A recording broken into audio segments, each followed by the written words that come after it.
నా జీవితంలో కూడా సాక్ష్యం ఉంది. దేవుని యొక్క వాక్యమును పట్టుకొని దేవుడు నన్ను పరచడానికే తన వాక్యాన్ని ఇచ్చాడు. ఈ వాక్యం నేను తెలుసుకోవాలని ఆశ కలిగినప్పుడు నేను సంపూర్ణ స్వస్థత పొందగలను. ఉదాహరణకి ఒకసారి ఒక రకమైనటువంటి దాడి అయింది నా యొక్క శరీరంలో. అది ఎటువంటిదంటే భయంకరమైన నొప్పి. భయంకరం అంటే ఎంత భయంకరమైన నొప్పి అంటే ఆ యొక్క సమస్యని బట్టి పడక మీద దొర్లేవాడిని, బిగ్గరగా ఏడుస్తూ దొర్లేవాడిని. ఎవరికీ చెప్పలేదు. ఒకే ఒక వ్యక్తి, నా భార్యకు ఒకరికి చెప్పాను, ఇంకెవరికీ చెప్పలేదు. అనేక మంది అనుకుంటాము మనకి సమస్య రాగానే మనకు తెలిసిన వాళ్ళందరికీ ప్రార్థన చేయమని చెప్పాలని.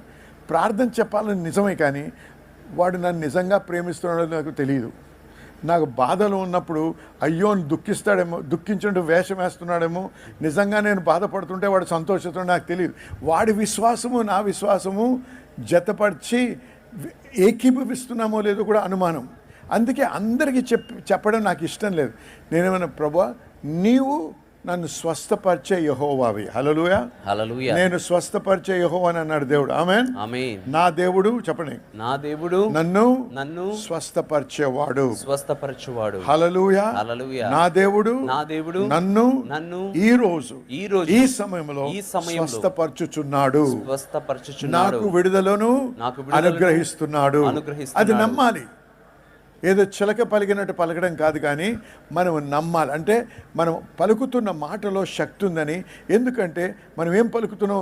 దేవుడు ఏది పలికాడో అదే పలుకుతున్నాం. నాకు ఇష్టమైంది కాదు, నేనేదో ఆలోచించింది కాదు. దేవుని వాక్యంలో దేవుడు ఏం పలికాడో అది పలికినప్పుడు హల్లెలూయా, హల్లెలూయా. ఏముంది వాక్యంలో? The angels are waiting on the word of God to execute. దేవుని వాక్యమును నెరవేర్చడానికి దేవదూతలు వేచి ఉన్నారు. దేవుని వాక్యం వారు వినాలంటే మనం ఏం చేయాలి? దేవుని వాక్యం మనం పలికినప్పుడు దేవదూతలు ఆ యొక్క వాక్యము పరిపూర్ణం చేయడానికి విడుదల చేయబడతాయి. హల్లెలూయా, హల్లెలూయా. దేవుని శక్తి ఆ మాటలో ఉంది కాబట్టి మనం అది ఆ యొక్క నమ్మకంతో ఆ విశ్వాసంతో ఎప్పుడైతే ఆ విధంగా మాట్లాడతామో అప్పుడు ఖచ్చితంగా ఆ యొక్క బలము ఆ యొక్క శక్తి మన జీవితంలో పనిచేస్తుంది. అయితే అనేక రోజులు నాకు తెలిసిన విధంలో ప్రార్థన చేస్తున్నాను, దేవునికి స్తుతి చెల్లిస్తున్నాను, వాక్యం పలుకుతున్నాను, కానీ ఏమాత్రం బాగవటం లేదు. చాలా కష్టపడుతున్నాను. కానీ ఒక నమ్మకం ఏముందంటే దేవుడు నన్ను స్వస్థపరిచేశాడు.